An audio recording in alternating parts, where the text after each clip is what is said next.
नमस्कार दोस्तों, स्वागत है आप सभी का आपके अपने YouTube चैनल जी के जीएस के भंडारा पर। साथियों, आज के इस वीडियो में आरपीएफ कांस्टेबल और आरपीएफ एसआई में पूछे जाने वाले 50 अति महत्वपूर्ण प्रश्नों का प्रैक्टिस सेट लेकर के आया हूं, जो आपके एग्जाम के लिए सबसे ज़्यादा महत्वपूर्ण है। तो साथी लोग, आज के इस प्रैक्टिस सेट को आप लोगों को पूरा करना है और प्रैक्टिस सेट को पूरा करने के बाद आपको अपना स्कोर है वो ईमानदारी के साथ कमेंट बॉक्स में शेयर करना है और बताना कि आपने इस प्रैक्टिस सेट में से कितने प्रश्न सही किए और ये प्रैक्टिस सेट आपको कैसा लगा। अगर आपको ये प्रैक्टिस सेट पसंद आया तो प्लीज़ आप लोग वीडियो को लाइक कर देना। चैनल को आप लोगों ने अभी तक सब्सक्राइब नहीं कर रखा होगा तो चैनल को आप लोग जरूर सब्सक्राइब कर लीजिएगा। तो फिर चलिए शुरू करते हैं आज का अपने 50 अति महत्वपूर्ण प्रश्नों का प्रैक्टिस सेट, जो आने वाले आरपीएफ कांस्टेबल और आरपीएफ एसआई के लिए सबसे ज़्यादा महत्वपूर्ण है। तो पहला प्रश्न है आपके सामने कि अंग्रेजों ने सिराजुद्दौला के साथ कौन सी संधि की थी। तो कौन सी संधि की थी? तो अंग्रेजों ने सिराजुद्दौला के साथ अलीनगर की संधि की थी। एक का ए ऑप्शन देने वाले सभी लोगों का राइट आंसर हो जाएगा। दूसरा प्रश्न है आपके सामने कि 14 सूत्री प्रस्ताव किस रिपोर्ट के विरुद्ध था। तो बताइए कौन से रिपोर्ट के विरुद्ध में था 14 सूत्री प्रस्ताव। तो ये था नेहरू रिपोर्ट के विरुद्ध में। दो का बी ऑप्शन देने वाले सभी लोगों का यह राइट आंसर हो जाएगा। तीसरा प्रश्न है आपके सामने कि जवाहर सागर जलाशय का निर्माण किस नदी पर हुआ है। तो कौन सी नदी पर हुआ है? तो जवाहर सागर जलाशय का जो निर्माण है वो चंबल नदी पर हुआ है। तीन का डी ऑप्शन देने वाले सभी लोगों का राइट आंसर हो जाएगा। चौथा प्रश्न है आपके सामने गीता रैस पुस्तक के रचयिता कौन है। तो कौन है गीता रैस की रचयिता? तो ये हैं बाल गंगाधर तिलक। चार का सी ऑप्शन देने वाले सभी लोगों का यह राइट आंसर हो जाएगा। पांचवा प्रश्न है आपके सामने कि महाराजा रणजीत सिंह तथा चार्ल्स मैटकॉफ के बीच कौन सी संधि हुई। तो कौन सी संधि हुई थी? तो इनके बीच जो संधि हुई थी वो हुई थी अमृतसर की संधि। पाँच का ए ऑप्शन देने वाले सभी लोगों का राइट आंसर हो जाएगा। छठवां प्रश्न है आपके सामने कि हर्षवर्धन प्रयाग में कितने वर्षों में धार्मिक सम्मेलन करता था। तो कितने वर्षों में करता था? तो ये प्रत्येक 5 वर्षों में हर्षवर्धन प्रयागराज में करता था। छठवां का डी ऑप्शन देने वाले सभी लोगों का राइट आंसर हो जाएगा। सातवां प्रश्न है आपके सामने किस संविधान संशोधन के तहत लोकसभा का कार्यकाल 6 वर्ष से घटा करके 5 वर्ष कर दिया गया। तो ये कौन से संविधान संशोधन के द्वारा किया गया था? तो ये किया गया था 44वें संविधान संशोधन के द्वारा। 7 का सी ऑप्शन देने वाले सभी लोगों का राइट आंसर हो जाएगा। आठवां प्रश्न है आपके सामने कि मूल कर्तव्यों से संबंधित प्रावधान किस समिति के आधार पर शामिल किया गया। तो ये कौन समिति के आधार पर किए गए थे? तो ये किए गए थे स्वर्ण सिंह समिति की सिफारिश पर। 8 का डी ऑप्शन देने वाले सभी लोगों का राइट आंसर हो जाएगा। अगला प्रश्न पेन संख्या 9 है आपके सामने कि येलो बुक किस देश की राजकीय फाइल है। तो बताइए कौन से देश की है। तो ये है राजकीय फाइल है फ्रांस की। 9 का बी ऑप्शन देने वाले सभी लोगों का राइट आंसर हो जाए। 10वां प्रश्न है आपके सामने कि ओबरा परियोजना किस राज्य की ताप विद्युत परियोजना है। तो ये कौन से राज्य की है? तो ओबरा परियोजना है ये उत्तर प्रदेश की है। 10 का ई ऑप्शन देने वाले सभी लोगों का राइट आंसर हो जाएगा। प्रश्न संख्या 11 है आपके सामने कि 49 डिग्री सामान्यता अक्षांश रेखा किस दो देशों को अलग करती है। तो ये कौन से दो देशों को अलग करती है? तो ये अलग करती है यूएसए एवं कनाडा को। 11 का सी ऑप्शन देने वाले सभी लोगों का यह राइट आंसर हो जाएगा। 12वां प्रश्न है आपके सामने कि मानव शरीर में विटामिन के का निर्माण कोलन में किसके द्वारा होता है। बताओ किसके द्वारा होता है? तो ये जो निर्माण है वो होता है बैक्टीरिया के द्वारा। 12 का जितने भी लोगों ने बी ऑप्शन दिया है उन सब का एकदम से करेक्ट आंसर हो जाएगा। प्रश्न संख्या 13 है आपके सामने कि विश्व मधुमेह दिवस कब मनाया जाता है। तो कब मनाते हैं? तो विश्व मधुमेह दिवस है ये प्रत्येक वर्ष 14 नवंबर को मनाया जाता है। 13 का डी ऑप्शन देने वाले सभी लोगों का राइट आंसर हो जाएगा। प्रश्न संख्या 14 आपके सामने कि मेघालय को पूर्ण राज्य का दर्जा किस वर्ष मिला। कब मिला था? तो मेघालय को जो पूर्ण राज्य का दर्जा मिला था वो 1972 में मिला था। 14 का सी ऑप्शन देने वाले सभी लोगों का राइट आंसर हो जाएगा। प्रश्न संख्या 15 है आपके सामने कि पुरी के मंदिर किस शैली में निर्मित हैं। तो बताओ ये पुरी के मंदिर है वो कौन सी शैली में निर्मित हैं? तो ये नागर शैली में निर्मित हैं। 15 का ए ऑप्शन देने वाले सभी लोगों का राइट आंसर हो जाएगा। 16वां प्रश्न है आपके सामने कि महात्मा गांधी ने व्यक्तिगत सत्याग्रह आंदोलन का प्रथम सत्याग्रही किसे चुना? तो किसको चुना था? तो ये प्रथम सत्याग्रही चुने गए थे विनोबा भावे। 16 का बी ऑप्शन देने वाले सभी लोगों का राइट आंसर हो जाएगा। 17वां प्रश्न है आपके सामने कि हम्पी किस नदी के तट पर स्थित है? तो बताओ कौन सी नदी के तट पर स्थित है हम्पी? तो हम्पी ये पड़ता है तुंगभद्रा नदी के तट पर। 17 का डी ऑप्शन देने वाले सभी लोगों का राइट आंसर हो जाएगा। 18वां प्रश्न है आपके सामने कि भारत में शेयर बाजारों के लिए मुख्य नियंत्रक का कार्य कौन करती है? तो कौन करती है? मुख्य नियंत्रक का जो कार्य करती है वो करती है सेबी। 18 का ए ऑप्शन देने वाले सभी लोगों का राइट आंसर हो जाएगा। 19वां प्रश्न है आपके सामने कि राष्ट्रीय एकता दिवस कब मनाया जाता है? तो बताओ कब मनाते हैं राष्ट्रीय एकता दिवस? तो 31 अक्टूबर को प्रतिवर्ष मनाया जाता है। 19 का बी ऑप्शन देने वाले सभी लोगों का राइट आंसर हो जाएगा। 20वां प्रश्न है आपके सामने कि विश्व पर्यटन दिवस कब मनाया जाता है? तो कब मनाते हैं? तो विश्व पर्यटन दिवस ये प्रत्येक वर्ष 27 सितंबर को मनाया जाता है। 20 का सी ऑप्शन देने वाले सभी लोगों का राइट आंसर हो जाएगा। 21वां प्रश्न है आपके सामने कि देश का पहला विधि विश्वविद्यालय कहाँ पर स्थापित हुआ? तो बताओ ये कहाँ पर स्थापित हुआ था? तो ये स्थापित हुआ था चेन्नई में। 21 का ए ऑप्शन देने वाले सभी लोगों का राइट आंसर हो जाएगा। प्रश्न संख्या 22 है आपके सामने कि अशोक के किस अभिलेख में कलिंग युद्ध का वर्णन है? बताओ ये कौन से अभिलेख में है?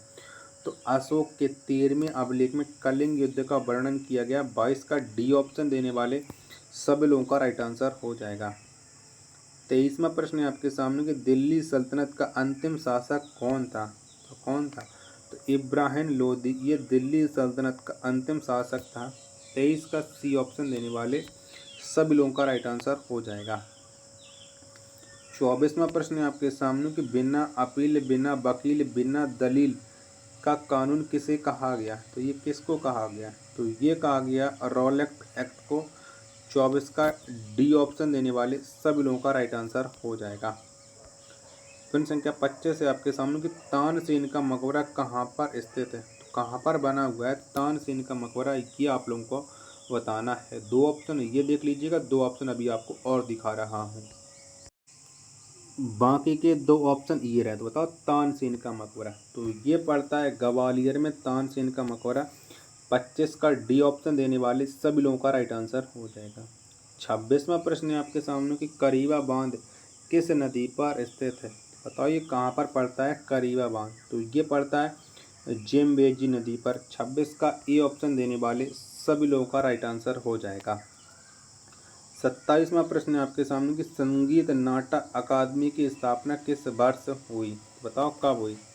तो संगीत नाटक अकादमी की जो स्थापना हुई है वो 1853 में हुई थी। 27 का बी ऑप्शन देने वाले सभी लोगों का राइट आंसर हो जाएगा। प्रश्न संख्या 28 है आपके सामने कि चौगान खेल का आधुनिक रूप क्या है? बताओ कौन सा है? तो चौगान खेल का जो आधुनिक रूप है वो है पोलो। 28 का सी ऑप्शन देने वाले सभी लोगों का राइट आंसर हो जाएगा। 29वां प्रश्न है आपके सामने कि अमरावती बौद्ध स्तूप किस राज्य में है? बताओ कौन से राज्य में है अमरावती बौद्ध स्तूप? तो ये पड़ता है आंध्र प्रदेश राज्य में। 29 का ए ऑप्शन देने वाले सभी लोगों का राइट आंसर हो जाएगा। प्रश्न संख्या 30 है आपके सामने कि सोना का लैटिन नाम क्या है? तो बताओ कौन सा है? तो सोना का जो लैटिन नाम है वो है ओरा। क्या है? ओरा में। 30 का डी ऑप्शन देने वाले सभी विद्यार्थियों का राइट आंसर हो जाएगा। 31वां प्रश्न है आपके सामने कि प्रसिद्ध चित्रबाज के चित्रकार कौन थे? तो बताओ ये कौन के द्वारा बनाया गया था बाज चित्र? तो ये बनाया था उस्ताद मंसूर ने। 31 का ए ऑप्शन देने वाले सभी लोगों का राइट आंसर हो जाएगा। 32वां प्रश्न है आपके सामने कि राजा राम मोहन राय को किसने राजा की उपाधि दी? तो किसके द्वारा ये उपाधि दी गई थी? तो अकबर ने द्वितीय ने दी थी राजा की उपाधि। 32 का बी ऑप्शन देने वाले सभी लोगों का राइट आंसर हो जाएगा। 33वां प्रश्न है आपके सामने कि सार्वजनिक लेखा समिति में राज्यसभा के कितने सदस्य होते हैं। तो कितने सदस्य होते हैं, तो इसमें जो राज्यसभा के सदस्यों की संख्या है वो है 7। 33 का सी ऑप्शन देने वाले सभी लोगों का राइट आंसर हो जाएगा। प्रश्न संख्या 34 है आपके सामने कि परिसीमन आयोग का पदेन सदस्य कौन होता है। बताओ कौन होता है। तो परिसीमन आयोग का जो पदेन सदस्य होता है वो होता है मुख्य निर्वाचन अधिकारी। 34 का ए ऑप्शन देने वाले सभी लोगों का राइट आंसर हो जाएगा। प्रश्न संख्या 35 है आपके सामने कि भूटान की संसद को क्या कहा जाता है। तो बताओ क्या कहते हैं। तो भूटान की संसद को त्योंगसू कहा जाता है। क्या, त्योंगसू। 35 का डी ऑप्शन देने वाले सभी लोगों का राइट आंसर हो जाएगा। 36वां प्रश्न है आपके सामने, स्काउट की स्थापना किसने की।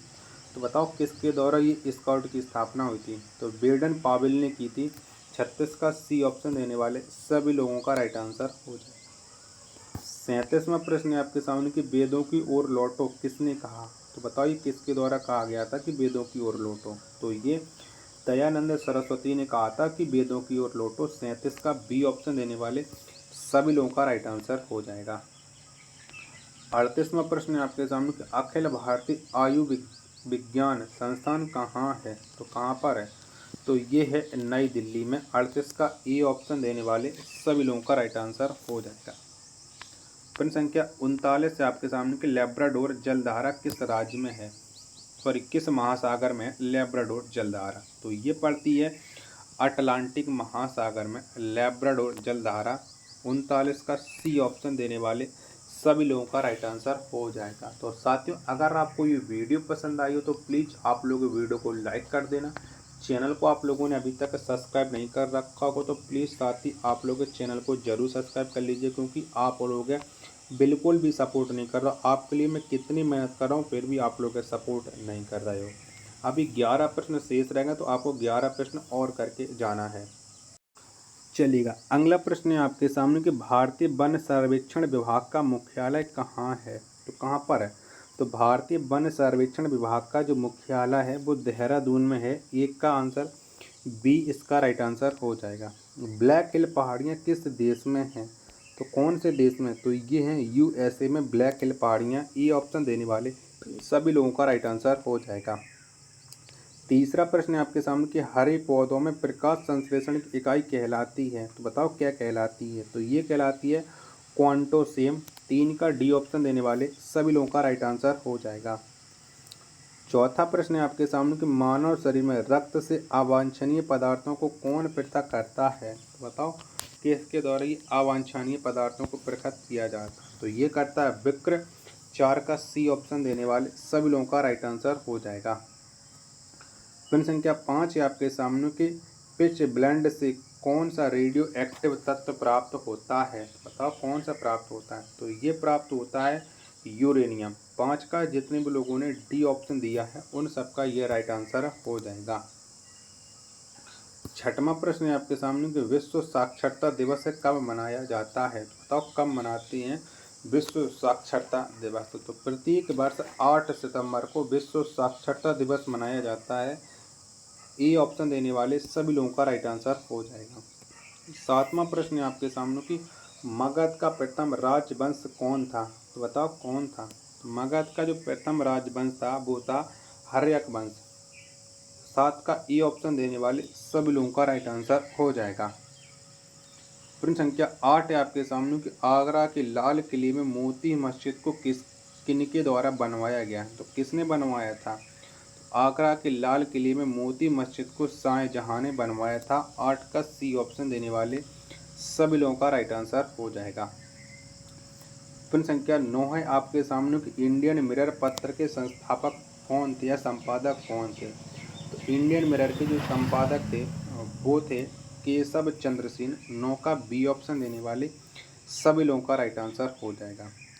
प्रश्न संख्या 10 है आपके सामने पिट्स इंडिया एक्ट कब पारित हुआ। तो बताओ कब पारित हुआ था पिट्स इंडिया एक्ट। तो ये 1784 में पारित हुआ था। 10 का ए ऑप्शन देने वाले सभी लोगों का राइट आंसर हो जाएगा। 11वां और अंतिम प्रश्न है आज के इस प्रैक्टिस सेट का कि जलियांवाला बाग हत्याकांड के समय भारत का वायसराय कौन था। तो कौन था उसमें भारत का वायसराय? तो लॉर्ड चेम्सफोर्ड उस समय वायसराय था। 11 का जितने भी लोगों ने सी ऑप्शन दिया है उन सबका ये राइट आंसर हो जाएगा। तो साथी लोग, अगर आपको ये वीडियो पसंद आई हो तो प्लीज़ आप लोग वीडियो को लाइक कर देना। चैनल को आप लोगों ने अभी तक सब्सक्राइब कर नहीं रखा होगा तो चैनल को आप लोग जरूर सब्सक्राइब कर लेना। मिलते हैं अपने नेक्स्ट वीडियो में, तब तक के लिए धन्यवाद। जय हिंद मेरे प्यारे साथियों।